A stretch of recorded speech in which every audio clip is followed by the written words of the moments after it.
이게 조금 간증 삼아서 말씀을 좀 드려야 되겠어요. 좀 그런 거 묻는 분도 계시고 그러셔서 그냥 간증을 좀 섞어서 말씀을 간단하게 드리도록 하겠습니다. 제가 이 어교인 감리를 왜 시작하게 됐느냐 그 말씀을 좀 드려야 되겠습니다. 제가 시골에 내려간 지가 만 13년이 되는데 이제 저는 제 의식구조도 그렇고 살아가는 라이프 스타일도 그렇고 이제 완전 시골 영감이 돼가지고 서울 올라오면 좀 얼떨떨하고 그렇습니다. 그래서 오늘 이 전철 타고 찾아오는데도 좀 김충식 감독님이 몇 번 전화해가지고 알아가지고 근데 제가 한 2년 전에 아시는 분은 아시지만 그 새마람이라는 조직 은퇴한 목사님들 가운데 어려우신 분들이 하도 있어가지고 뭐 그런 말씀들 듣게 돼가지고 그 은퇴 목사님들은 주로 자기의 그 삶의 그 연속성 때문에 뭐 그냥 남에 대한 대로 관심들을 가질 수가 없는 게 현실성 아닙니까? 그래서 그런데 알고 보니까 너무 어려우신 분들이 있어가지고 그래서 이게 그분들을 생각하면 너무 가슴이 아프고 그래가지고 주위에 있는 그 목사님들하고 같이 대화를 시작해서 이제 새마람이라는 조직을 만들어가지고 은퇴 목사님들을 생활을 좀 돕는 그것도 조금씩 돕는 그런 일을 근데 그걸 이제 하는 가운데 목사님들이 좀 이거 사마람이라는 걸 좀 운동을 좀 넓히자 그렇게 생각해가지고 그렇게 되니까 브로셔를 좀 만들자. 아무래도 이거 홍보를 하려면 홍보할 거리가 있어야 되겠다. 그래서 그걸 만들기 위해서 인쇄를 하기 위해서 어떤 목사님 한 분을 원주로 초청을 했습니다. 오라 그랬어요. 젊은 목사님인데 근데 그분이 이 얘기하다 보니까 자기 이제 목회를 안 하는 거거든요. 왜 목회를 안 하냐 그러니까 감리교회는요 이미 다 끝난 겁니다. 이제 날 보고 그래서 내가 그 젊은 사람이 말을 어떻게 그렇게 합니까? 그럼 당신 목회를 해본 사람입니까? 그럼요. 그러니까 생기를 너무 잘생겼어. 목사라고 하기 나이가 50살쯤 됐는데 그래서 당신은 혼자만 해 그렇게 생각하는 거냐? 아니면 당신 옆에 있는 친구들도 그렇게 생각하냐? 어디 내가 당신 말을 혼자만 듣고서 내가 당신의 얘기에 대해서 내가 받아들일 수 없으니까 옆에 있는 친구들을 좀 데리고 와봐라. 그럼 같이 얘기해보자 그랬더니 친구를 데려왔는데 오토바이를 타고 왔어. 그래서 멋진 오토바이를 타고 왔어요. 근데 이 첫 번에 만난 목사는 이 목사라는 사람인데 그가 데리고 온 친구가 누군가 김기태 감독님 아니에요. 몰랐어요. 누구지도 모르고 김영석이라는 목사인데 이 김영석 교수. 같이 앉아서 대화를 하는데 이분이 얘기한 감리교는 이미 난파됐습니다. 이렇게 얘기를 하더라고요. 그 김기태 목사님 아들 자기 아버지 닮아서 그런지 그렇게 잘생겼더라고 또. 한번 여러분 보시면 우리들은 흉내낼 수가 없게 이 넥스트 제너레이션 그 잘생겼어요. 그리고 잘생긴 뿐만 아니라 참 이런 말씀 좀 드려서 그런데 세상적인 눈으로 들으면 감신이 올 사람들이 아니더라고. 내가 명들 잘생기고 똑똑하고 아는 것도 많고 그러면서 이 김영석 목사 얘기는 자기는 어느 교라고 제가 밝히지 않을게요. 서울에 큰 감리교 부목이었고 제가 선교 총무할 때 소문을 들었거든요. 누군지는 모르는데 젊은 사람들 대학생들 끌어가지고 아주 큰 그 부흥을 하고 있다. 이제 그런 얘기를 들었는데 그 사람이 그 사람이야. 근데 결국은 그걸 하다가 이런 얘기 좀 뭐 아버지도 아시겠죠. 우울증이 걸렸어. 이 김 목사. 너무 힘이 듭니다. 그러면서 그래서 직장을 옮겼어요. 교회 목회관도 학교로 옮겨서 이제 하시길 들으면서 한 사람은 감리교는 끝났다고 한 사람은 난파. 근데 그 사람들이 내가 보기 정신이 없는 사람이나 좀 이게 세상적으로 봤을 때 이게 좀 이 집 1인 목사가 아니라 정말 목사랑 너무 잘할 사람들인데 그 사람들 보내고 나서부터는 그날 저부터 잠이 안 오는 겁니다. 제가 이게 뭔가 도대체 감리교 젊은 목사들이 교회를 떠나고 있고 더군다나 감리교가 뭐 죽었다는 얘기도 하고 뭐 단파되고 있다고 이런 소리를 이게 도대체 무슨 소린가? 그래서 그 다음에 조금 더 범위를 넓혀서 이중직하고 있는 목사님들도 만나 대화를 해보고 좀 그런 가운데 뭔가 잘못되고 근본이 감리교가 잘못되고 현실이 잘못되고 있다는 걸 어렴풋하게 느끼기 시작했어요. 그리고 받아들이지 않을 수가 없었어요. 그래서 제가 이제 선교 총무를 옛날에 했으니까 선교부에다 연락해서 요새 감리교 현황에 대해서 자료를 좀 보내달라고 했어요. 그리고 나서 제가 이제 아는 겁니다. 뭘 알았느냐면은 감리교는 정말 난파되고 있구나. 감리교는 죽었다는 소리를 못하겠지만 감리교는 이미 난파되고 있다.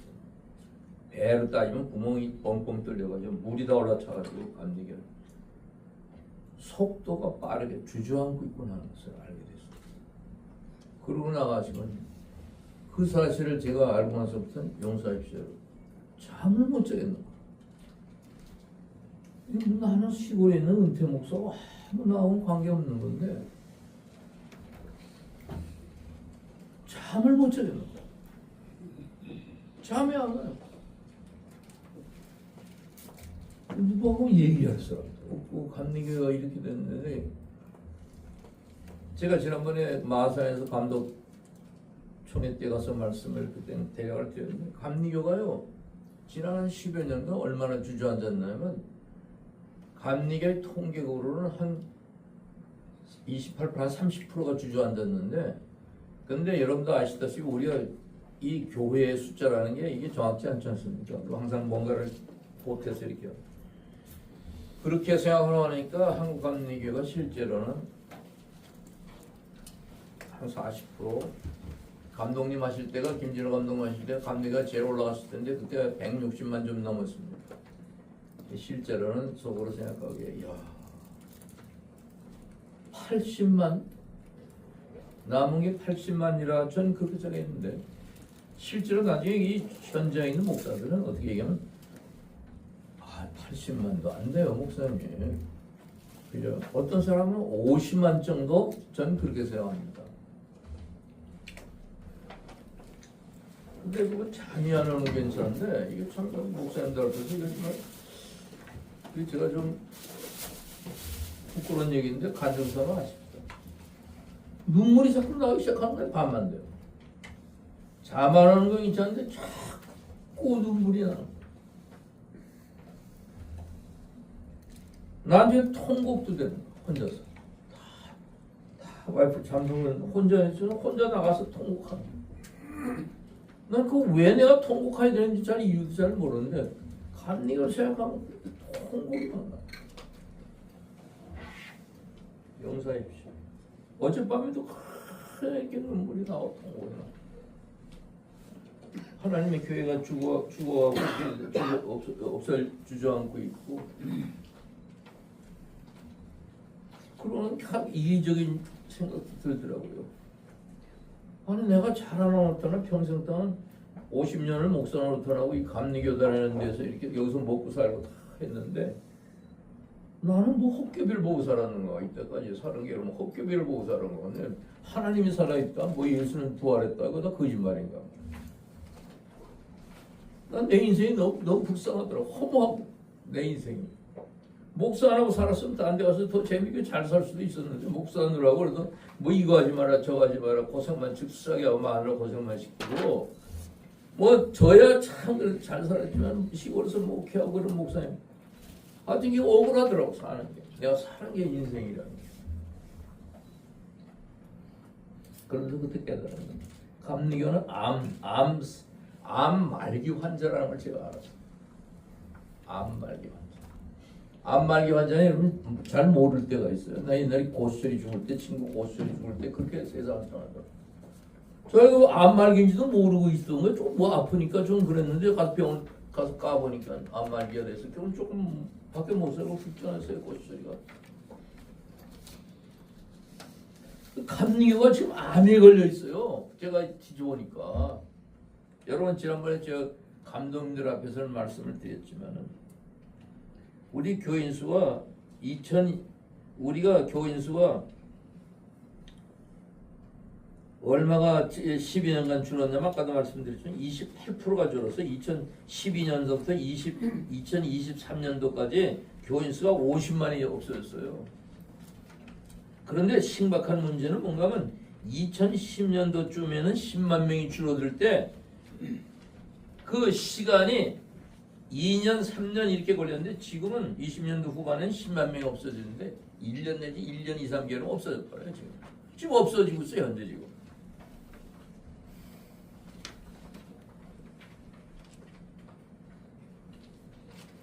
둘째는 세례 교인 수가 엄청나게 교인 수는 들어오는데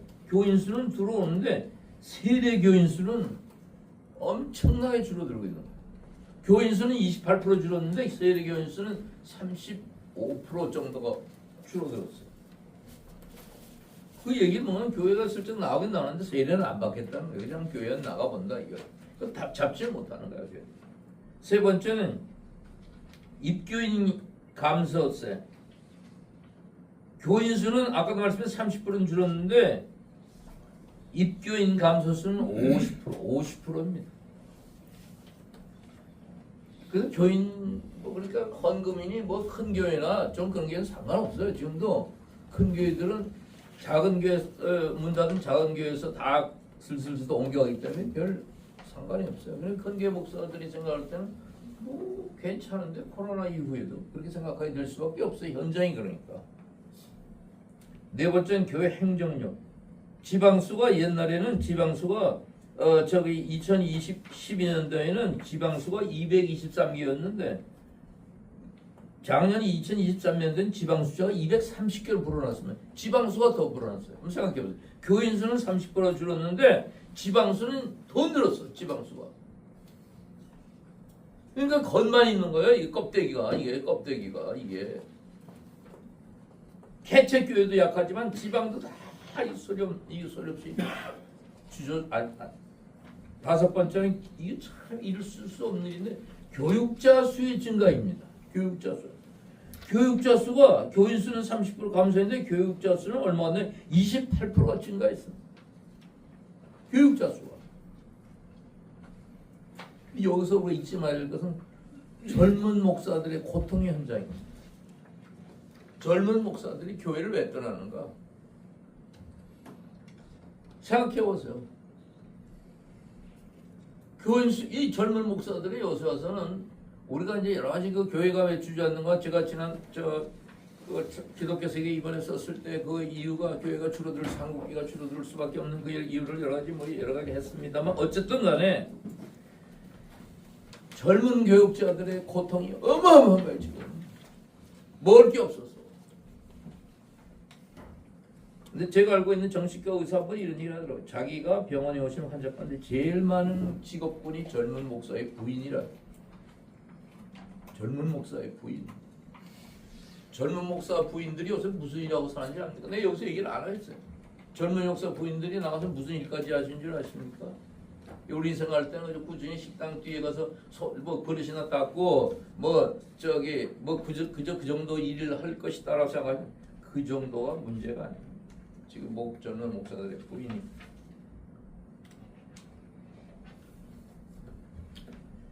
작년에 그 세상을 떠난 한국의 최고의 지성인이었던 100년 만에 정말 최고의 지성인이었던 이어령 교수가 뭐라 했냐면 만약 돌아가기 전에 이 시대는 죽음이 죽어버린 시대라 그렇게 얘기를 했습니다. 레틴어에는 유명한 얘기가 있어. 메멘토 모리. 내가 살아있는 동안 죽음을 항상 생각하라. 이어령 선생의 이 말씀은 무슨 말씀인가 하면은 죽음이 죽어버린 시대라는 것은 많은 사람들이 종말을 생각 안 하고 산다는 거야. 이 현재의 취해 종말을 생각 안 하고 산다. 우리 이 시사교는 우리 종말론적 사고라는 게 그 아주 유명한 단어 아닙니까? 종말론적 사고. 우리는 종말론적 사고. 예수 믿는 사람 종말론적 사고라고 해요. 바울의 사상이 종말론적 사상이다. 수없이 그렇게 들었는데 이 종말론적 사상이 우리 감리교회는 사라졌다고.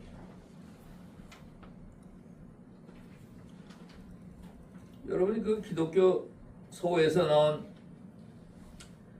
그 기독교 리포터, 분석 리포터, 한국 기독교 현재 분석 리포터에 보니까는 10년 후에는 한국 교회는 한국 감리교회 숫자는 어떻게 될까? 그걸 예측을 하는 게 있어요. 한국 교회가 어떻게 될까? 예측. 2032년도에는 개신교 인구가 전체 인구의 10%까지 줄어든다는 지금 같은 속도로 이렇게 잘 들어요. 2032년, 지금부터 10년 후에는 개신교 인구가 한국 인구의 10%까지 줄고, 근데 이 10%까지 준다는 얘기는 여긴 그래도 아직까지 가나안 성도까지 합한 수입니다. 교회를 안 나가지만 나는 기독교인이다. 나는 교회 다닌다. 쓴 사람까지 합해서 10%가 남고, 그 다음에 2023년도에 보면 이걸 가나안 숫자를 빼버리면 전 국민의 5.1%만이 기독교인이다. 그렇게 될 것이다. 10년 후에요. 제가 하는 얘기 아니에요. 전문가들이 하는 얘기, 전문가들이. 우리는 한때 국민의 20% 이상이 기독교인이라고 우리가 천만의 기독교인이라고 그렇게 자랑해야 되는데, 그렇게 되면은 우리 기독교인들 가운데, 한국인들 가운데 기독교인이 약 250만 내지 60만이 남게 되는 건데, 전체가. 그렇다면 250만 내지 60만 가운데 한국 감리교인 수는 얼마나 될까? 여러분, 그저 잘 잡아서 10분의 1아니요. 20만 안팎이 되는 건데, 20만 안팎이 되는 건데, 참 요새 와서 참 여러분도 잘 그런 소문 많이 들으셨겠지만 한국교회가 빠져나가는데 제일 빨리 빠져나가는 숫자가 감리교랍니다. 침례교도 아니고 성결교도 아니고 저 순복음도 아니고. 그래서 우리는 지금 한국 감리교회는 저 뒤에 있다고 그러잖아요. 순복음 뒤에 이렇게 있다고 지금.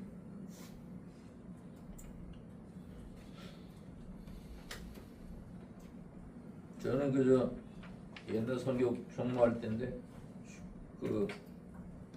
저는 여행을 많이 다녔었는데 유럽을 갔었는데 독일의 어느 도시를 지나가는데 길거리에 까만 교회당인 데들이 있더라고요. 여러분도 다 똑같이 교회당이 좋은 게 있으면 들어가서 이제 좀 구경하고 뭐 잠깐 앉아서 최면상 목사가 기도도 하고 좀 그러지 않습니까? 근데 그 문 열고 들어갔더니 그게 안에 술집이 돼 있어. 맥주, 팝, 젊은 사람들이 맞아 얼굴 시뻘게 떠드니까 이 천장은 높고 와갈와갈. 그다음 데 있을 때 뉴질랜드 학교에 계약 뭡니까 형제 하는 거 그걸 하러 갔는데 뉴질랜드가 크라이스트 처치 그 도시였는데 들어가니까 네 거리에 교회가 하나 있는데 무슨 대낮인데 빨간 네온사인이 붙어 있어. 비어 뭐 저거 다 저거 이게 뭔가 하고 들어가니 술집이야 또 교회.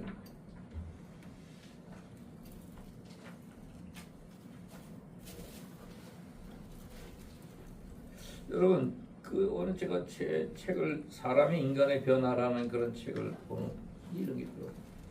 인간 가운데 제일 변하지 않은 인간이 종교 지도자라. 그리고 그중에서 나이 많이 먹은 종교 지도자가 제일 변하지 않는 자기 생각을 변화되지 않아. 제가 이제 이걸 가서 대화를 좀 해보면 이렇게 생각하는 애써서 설명을 드리면은 이렇게 말씀하시는 분이 많아요. 하나님의 교회가 설마 죽겠느냐? 우리 어디 감리교단 보니까 한국교회 다 같이 똑같은 처지야. 우리 그걸 신경 쓸 거 없다. 어떤 분은 이미 늦었다. It's too late. 지금은 탈 종교의 시대니까 우리도 어쩔 수 없지 않느냐. 한국 감리교회는 너무 자유주의 많이 했기 때문에 할 수 없는 결과야. 이제는 어쩔 수 없어. 이건 내 책임이 아니야. 나하고 관계없어. 제가요 이걸 깨닫고서 제일 먼저 이 답답한 김에 내가 저 김영호 목사하고서 둘이 만나가지고서 참 이상. 김영호 목사가 내가 이렇게 있을 때 20년 만에 전화가 왔어요. 그래서 뭐 그런 건 다 저는 시간 없으니까 제가 김준호 감독님께 전화를 드렸어요. 한번 만나 뵀죠. 그래서 영등포 청량리 역전 대합실에서 만났어요. 그리고 이 어르신들 만나가지고 이 얘기를 제가 들었어요. 감독님 지금 이렇게 되고 있습니다. 감리교가 이렇게 되고 있습니다. 그랬더니 나보고 그때 그랬어요. 하하, 내가 몰랐는데 지금 우리가 할 일 가운데서 제일 중요한 일이 이 일이구만. 그렇게 말씀해 주셨어. 나 기억나세요? 여러분, 우리가 생각할 때 감리교회 뭐 교회가 한국 교회 많으니까 저 건물도 저렇게 좋은 게 많고 많을 것이다라고 생각하지만, 선교학자 허버트 케인이 이런 얘기를 했어요. 그 책에서 한 세대가 압도적으로 그 나라에서 기독교인이 되더라도 다음 세대에는 그 나라의 명목상의 크리스찬, 나미날 크리스찬, 명목상의 크리스찬만 있을 수 있고, 그리고 다음 세대는 남은 얼마 안 되는 찌꺼기 다음 세대는 이교도도 될 수 있다. 이렇게 썼어요. 2000년 교회 역사 가운데 그런 케이스들이 있다. 교회가 이 부흥하는 시대도 있으면 정체와 퇴보의 시대도 있었는데 하나님의 촛대가 옮겨지는 수가 있다. 한 세대가 다음 세대로 이어질 때 그 교회가 그대로 남아있는 건 아니다. 절대. 교회 과제는 항상 종료되지 말아야, 전도는 항상 종료되지 말아야 되고, 이 그리스도에게로 이끄는 이 에너지를 우리는 여기는 계속해서 많이 투입하지 않으면 안 된다. 여러분, 우리 뭐 다 알 수, 요새 듣는 얘기 아닙니까? 영국 감리교가 없어졌죠. 영국 감리교가 지금 없어졌어요. 공식적으로 연회에서 문 닫자고 결의했잖아요. 이제 영국 감리교는 성공회로 들어가자 그랬잖아. 성공회로 들어가겠다고 들어가니까 성공회에서 지금 안 받아주잖아요. 너희 나갈 때는 언제 이제 못 들어올래요. 조건이 있어. 그럼 너희 감리교에서 안수 준 걸 다 다시 줘야 된다고요. 난 너희들의 안수는, 감리교 너희들의 안수는 인정할 수 없다. 이건 난 치욕적인 거. 들어갈 수 없는 거야. 그거 어떻게 들어가겠어? 여러분 잘 아시고, 우리가 너무도 많이 들은 얘기지만 요한 웨슬레가 마지막에 한 얘기가 그 평시에 하시던 얘기 그런 거 아니에요? 1786년에 앞으로 감리교에 대한 자기 탄상이라 하는 그런 소논문 속에서 나는 메소디스트, 앞으로 메소디스트라 불리는 이들이 유럽이나 아메리카에서 다 사라진다 해도 난 두렵지 않다. 그러나 정말 두려운 것은 능력은 상실한 채 경건의 모습만 남은 죽은 공동체로 남는 거는 나는 절대로 받아들일 수 없다. 여러분 지금 우리 생활 때 영국 감리교만 그때 됐습니까? 미국 감리교 지금 죄송하지만 우리 목사님들 계시지만 미국 감리교 요새 둘로 갈라졌잖아요. 공식적으로 둘로 갈라져. 하나는 유나이티드 메소디스트, 그리고 하나는 글로벌 메소디스트. 문제는 성소수자 문제 때문이죠.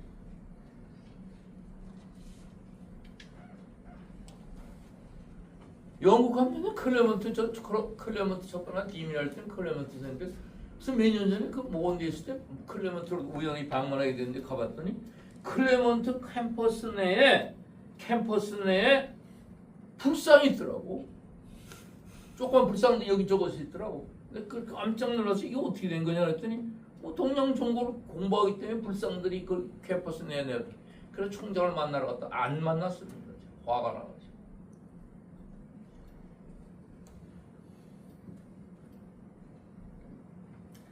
왜 영국 감리교가 이렇게 되고 뭐 미국 감리교가 이렇게 되고 왜 이렇게 되냐? 그들 감리교에 뭐 감독제도가 없어서 그러냐? 주일 예배제도가 없어서 그러냐? 왜 그러냐? 우리 여러분 너무나 저하고 다 똑같이 경험하신 거죠.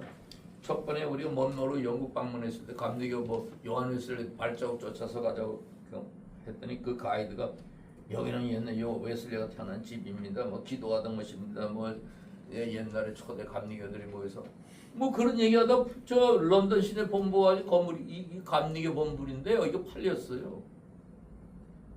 건물 팔렸어요. 본부 건물이. 왜 이게 왜 팔았습니까? 그랬더니 그 가이드가 하던 말이 교인이 없어 공금이 안 되는 거 팔 수밖에 더 있습니까? 그냥 그게 다 옛날에 남의 얘기를 들었는데 여러분 지금 우리 교회 우리 길거리 지나가다가 감리교회 건물이 예쁜 것들이 많은데 저 요새 가까가다 그런 생각이 좀 저 앞으로 30년에 20년 30년에 저 건물이 뭐가 될까? 우리 감리교회라고 그렇게 변하지 않을 그런 이유가 뭐가 있는가? 저는 이게 너무 좀 지나친 얘기지 말이야. 한국 30년 후에는 한국 감리교 죄송합니다. 이건 저주하는 게 아니라 한국 감리교 내거리에 있는 광화문 내거리에 있는 감리교 본부에 이슬람 본부가 될지도 몰라요.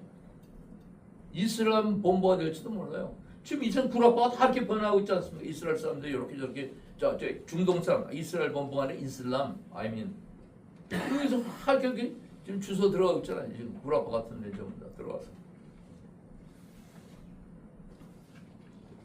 지금 한국에는 무슬람 교회가 200개가 약 있는데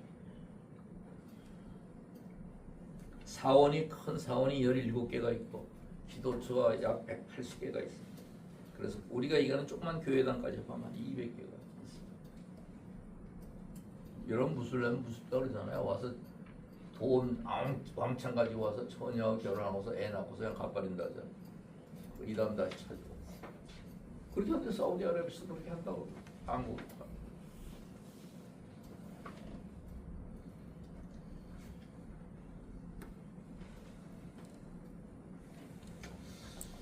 지금 여러분들 잘 아시다시피 이 사회 사람들은 미래를 대비해서 굉장히 많은 준비들을 하잖아요.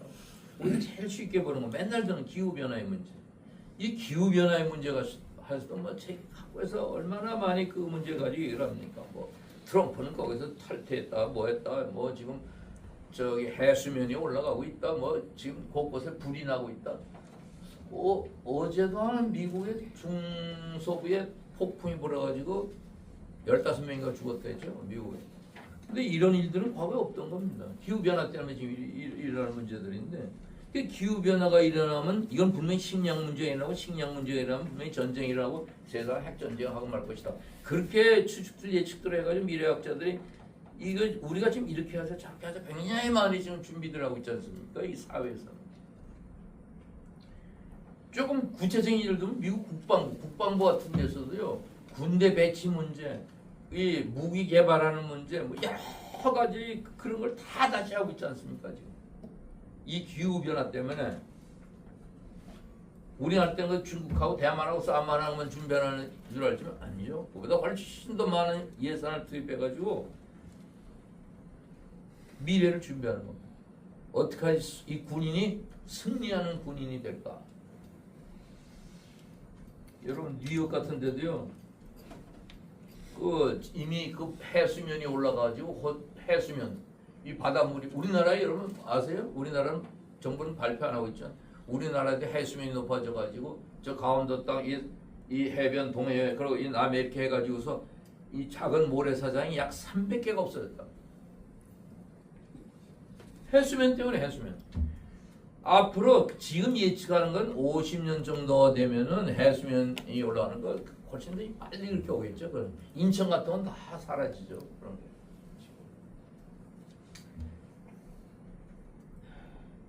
뉴욕 같은 데는 뉴저지 여러분 이제 뉴저지에서 뉴저지 위아킨으로부터 시작해서 맨하탄 지나고 허드슨강까지 해서 2.7m 정도의 방화벽을 지금 쌓고 있는데 이게 또 소용이 점점 없어지는 게 더 높아지는 거야. 해수면들이 자꾸.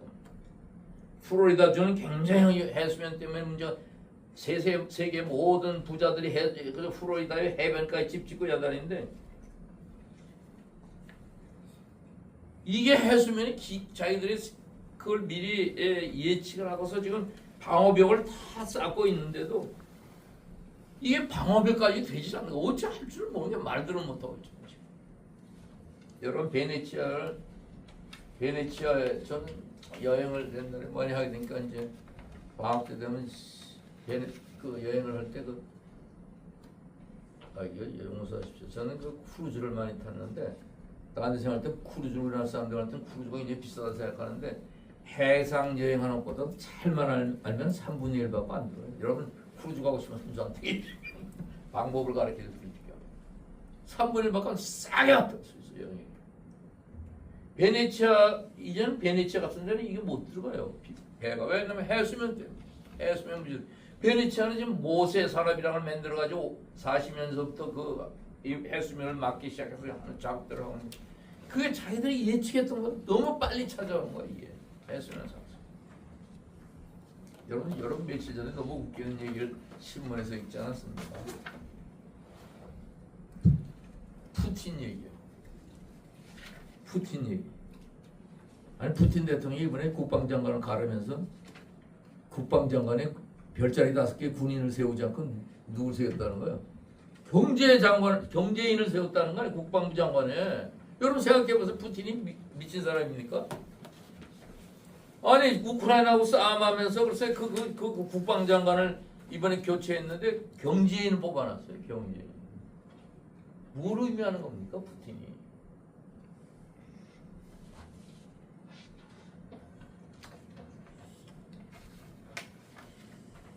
제가 그냥 그만 이제 할게요. 이제 한 3분 내로 제가 끝내겠습니다. 우리 이 시대 최고의 그 한스킨 캐톨릭 신학자 한스킨은 이런 얘기를 했어요. 저는 이 얘기 듣고서 참 함께 타고 있던 배에서 뛰어내린다는 것은 더구나 지금까지 바람을 거슬러 노를 젓고 물을 퍼 나르고 때로는 생존을 위해 싸우면서 함께 항해온 사람들을 내버려두고 이 신앙 공동체라는 배로부터 간단히 내려버린 이 배에서 내려버리는 우리는 이 배 안에서 너무나 많은 것을 받아. 여러분 우리 그런 사람들 아닙니까? 감리교라는 이 공동체 배 안에서 우리는 너무나 많은 것을 얻어가지고 살지 않았습니까? 밥도 거기서 먹고 옷도 거기서 입히고 자식도 거기서 키우고 공부도 거기서 키우고 명예도 여기서 얻고 우리가 다 그렇지 않았습니까? 우리 지도자들이기 때문에. 그런데 이제 와서 이 배에서 뛰어내린다. 이 배에서 뛰어내린다. 아니 배가 난타고 있는데 늙었다고 혼자 뛰어내려봐야 뭐 하겠습니까? 뭐 늙은이가 시험을 잡숴서 살아남을 겁니까? 뭐 할 겁니까? 같이 그냥 여기서 빠져 죽으라 이거 같이. 그 배가 빠지려 너도 빠져 죽으라 이거야 같이. 저는 이렇게 생각합니다. 이게 좀 웃기는 얘기인지 모르지만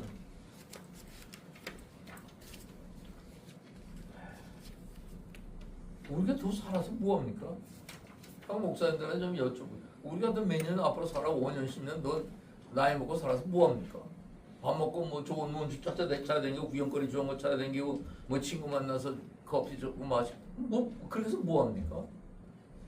남은 인생 그래서 뭐하냐고 이거. 나는 제가 생각 죄송함 참 용서했죠.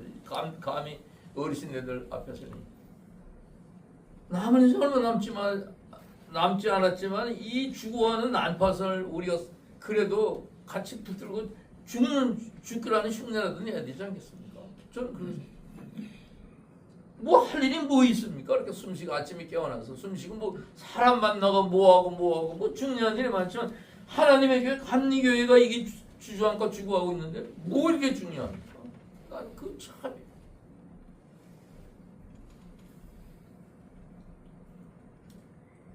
우리가 아까도 김 목사님 말씀하셨지만 우리가 저는 그렇게 생각해요. 왜 늙은 사람들만 모여서 나이 먹은 사람들만 이런 얘기를 시작하냐?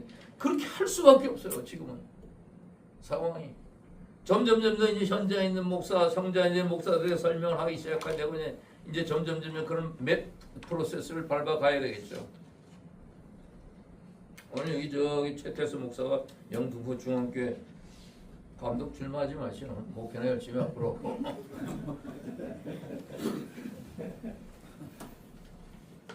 여러분 잘 아시는 보네포가 1945년 4월 9일 형장의 이슬로 사라지기 전에 자기 친구 베데케에게 보낸 편지. 옛날에 나는 현선한 박사가 이 얘기를 잘 강의 실에서 55년 전에 그렇게 하실 때 이 보네포 강의를 하시면서 이런 얘기 하시더라고요. 오늘날 그리스도란 뭐냐? 오늘날 그리스도 교라는 것은 뭘 의미하고 오늘 이 시대에 있어서 그리스도라는 것은 뭘 우리에게 의미하는 건가? 그렇게 보내보가 쓴 그 편지글을 갖다가 이 변선한 학장님 교수님이 그 얘기하시던 그 기억이 오늘날 그리스도는 뭐고 오늘날 감리교는 뭐고 오늘날 감리교는 도대체 우리 민족과 세계 민족 앞에 한국 감리교는 뭘 의미하는 건가? 도대체 이 요한 웨슬리는 천국에서 이 내려다 보시면서 무슨 생각을 하고 있을 건가? 이게 지금 도대체 이게 영국 감리교 죽고 미국 감리교 죽고 한국 감리교 죽으면 감리교 없는 거나 마찬가지예요. 전 세계.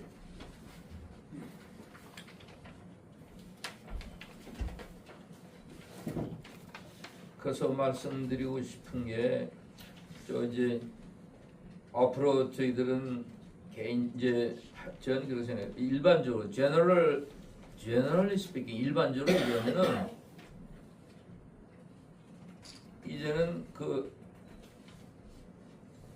이게 한 사람의 일로 되는가 문제가 아니니까 실제적인 전략을 세우고 이걸 뛰어넘으려면 이제 같이 모여서 대화하고 협력을 해야 돼요. 누구 혼자서 못해요. 또 우리 힘은 나이 먹으신 어르신들도 못하고 같이 모여서 대화의 장을 이제 서서히 마련해 가야 될 것 같습니다. 서서히 하고 그리고 우선 만나서 이걸 자꾸만 홍보하고 우리 좀 이렇게 됐다는 건 이 얘기를 하고 우리가 같이 만나서 이 후배 목사님들하고 이 얘기를 시작해야 될 것 같아요. 지금 현재 개인에서 지금 제일 감리교 현장에 지금 퍼져 있는 것 중에 하나가 중요한 특징 중에 하나가 개인주의더라고요. 내가 보니까 내가 목회를 하고 있으면은 목회하는 현직 목사님은 옆에 자기 교회가 어떻게 하는지 별로 관심이 없어요. 전 자기만 하면 되고 자기만 하면 되고 옛날 같은 그런 게 없더라고. 근데 아까도 말씀드린 문화가 이제 우리가 여러 가지 이걸 생각해야 될 게 굉장히 많습니다. 뛰어넘어야 될 게 이제 굉장히 많은데 어쨌든 간에 우리가 이거 죽을 힘을 다해서 해야 될 것 같아요. 우리가 내가 죽겠다고 결심 안 하면 이거 안 될 것 같아요. 우리가 이 일을 위해서 감리교를 다시 살리기 위해서 내 목숨을 바치겠다 이렇게 생각을 우리가 해야지. 그래도 우리가 과거에 한국 감리교 땅에서 우리가 감리교는 이 교단 안에서 우리가 먹고 우리가 명예를 누리고 우리가 우리가 얼마나 많이 그 존경을 받았습니까? 감리교라는 이런 이름 때문에 우리 이 안에서 얼마나 잘 살았습니까? 우리 지도자들은 분명히 여기 대해서 이 난파원 선장은 절대 배에서 가라앉고 있는 배에서 내리지 않습니다. 같이 죽는 거예요. 우린 늙은 선장들이지만 같이 죽어야죠. 이것부터 우리 안에서 같이 죽어야 됩니다. 남의 일이라 난 늙었다 힘이 없다 그렇게 생각해서는 안 될 거예요. 절대로 그렇게 생각 안 돼요. 복까지만 복까지만 하겠습니다. 죄송합니다. 이거 어르신들 앞에서 공자 앞에서 뭐 힘들어지 경이 힘들었다. 그냥 답답해서 이렇게 말씀드립니다. 용서하십시오. 감사합니다. 정양희 목사님. 저는 아까 끝났습니다. 뭐저 예배만. 아니 점심 해야지. 고맙습니다. 우리 이 총장님부터 이제 오늘 좀 본론이 시작된 거예요. 사실 김삼국 목사님하고 감독회장님 서울에도 올랐습니다. 주신 거죠. 오후 시간이 아마 좀 더 의미 있는 시간. 이렇게 지금 문제점들은 여기저기서 많이들 제기하시잖아요. 문제는 어떻게 할 것이냐, 무엇을 할 것이냐, 이 실제적인 문제들을 함께 의논하는 아마 시간이 있으실 줄 압니다. 아까 현역 얘기를 하셨는데 여기에 사실은 제가 서울 남년의 현역 목사님들만 다 채우려도 나 혼자도 채울 수 있어요. 근데 중요한 문제는 앞으로 그 조직이 여러분 아시다시피 원로들하고 현역들하고 같이 모이게 되면 모임이 되지를 않아요. 젊은 목사들이 뭐 여기 오게 했어요. 저기 그러니까 앞으로 이제 토론회를 통해서 아마 이따 얘기가 나누시겠지만은 이제 현역 조직을 또 어떻게 할 것이냐. 그게 우선 그 메인 멤버들이 중요하니까 그분들을 서울남녀는 어떻게, 서울연예는 어떤 분들이, 뭐 중부에는 어떤 분들이 이렇게 그런 것부터 먼저 조직을 해서 서서히 아까 프로세스 얘기를 하셨는데 절차적으로 좀 이루어가야 되지 않겠는가 생각을 하고 우선 우리 원로들이 이 열정을 우리 감독님 말씀하신 대로 갖고 식지 않으면은 감리교를 변화시키는 그래도 큰 역할을 하지 않겠는가 해서 우리 이완 박사님의 그런 귀한 정신이 있어서 우리가 좀 투자하고 또 감리교를 변화시키려고 하니까 또 오후 시간에는 좀 우리 아마 이완 총장님의 사회 보시면서 어떻게 우리가 앞으로 해나갈 것인가 진지하게 운영하는 시간이 있으실 테니까 실망하실 것도 없이 열심히 하시면 다 잘 되지 않겠는가 생각입니다. 점심 식사는 우리 김영호 목사님 대접을 하시는데 지하 2층이 뭐냐면은 지하철 개찰구가 지하 2층입니다. 개찰구에서 내리셔서 그냥 이 건물로 들어오셔서 오실 수 있는데 지하 2층이 식당가예요. 근데 여기는 전부 다 대중 식당가입니다. 그래서 비싼 음식은 좀 있지만은 그런 뭐 별로 없고 그냥 저렴하게 이렇게 식사를 나누실 수 있는 곳이어서 사실은 뭐 예약도 그 사람들은 받을 수 없어요. 왜냐하면 수시로 사람들이 바뀌고 그런데 그래도 저희들이 주일날마다 또 이제 예약을 해가지고 내려가서 먹는 데가 있고 그러는데 예약이 되셨죠? 몇 시에 됐습니까? 40분에. 40분에 내려가기로 했으니까 지하 2층에 혹시 같이 못 가시는 분 전주집인데 오실 때에는 이쪽에 12호 화물 엘리베이터 타고 오셨는데 우리 가실 때는 좀 화장실 소개해드렸죠? 네. 그 앞에 그게 이제 정식 엘리베이터예요. 네. 거기 5대의 엘리베이터가 있으니까 저희들하고 또 우리 여기 회원들이 몇 분이 계시니까 같이 아마 안내를 같이 하시면 되니까 그리 가셔서 식사를 하시고 식사기도 하고 가야 돼요. 예 돌아오시면 되겠고 마무리 이제 식사 기도를 네. 하고 가야 될 것 예, 같아요. 본래 강승진 감독님이 하시기로 하셨는데 우리 최태수 목사 저 현역에서 혼자 대표로 왔는데 좀 예, 해봐. 그래 여기 뭐 정확히 앞으로 나오셔서 그러면은 식사 기도 하시고서 내려가시도록 하겠습니다. 저를 따라오시면 되겠습니다. 예. 사랑의 하나님, 감리교를 살아가는 선배 목사님들이 이렇게 저물어가는 교단을 살리기 위해서 교회를 살리고 영혼들을 구원하기 위해서 모였습니다. 비록 적은 신들이 모였지만 주께서 은혜를 베푸시면 그 끝은 창피하리라 믿습니다. 아멘. 하나님 모이게 하시며 만나게 하시며 협조하게 하셔서 우리 감리교를 다시 부흥하는데 귀한 불꽃이 일어날 수 있도록 하나님 역사하여 주시옵소서. 아멘. 이제 또 저희들이 귀한 음식을 같이 나누게 됐습니다. 대접하는 손길을 축복하시며 귀한 음식을 나눌 때 우리의 마음과 사랑과 함께 나눌 수 있는 식탁이 되도록 복내려 주시옵소서. 예수님의 이름으로 기도드려사옵나이다. 1시 반까지 나오고 시작을 연드셔서. 김영호 목사님 위해서 박수 한번 하세요. 네. 여기 담당 뉴스에서 기념 촬영을 한번 해야 되냐고 하는데 그래서 저게 보여야 돼. 그렇지. 네, 보여요. 그러면은 이 의자 뒤로 돌려놓고 안고 쓰고 하면 될 거예요. 그럼 의자 보내놓고. 이왕 오셨으니까 요거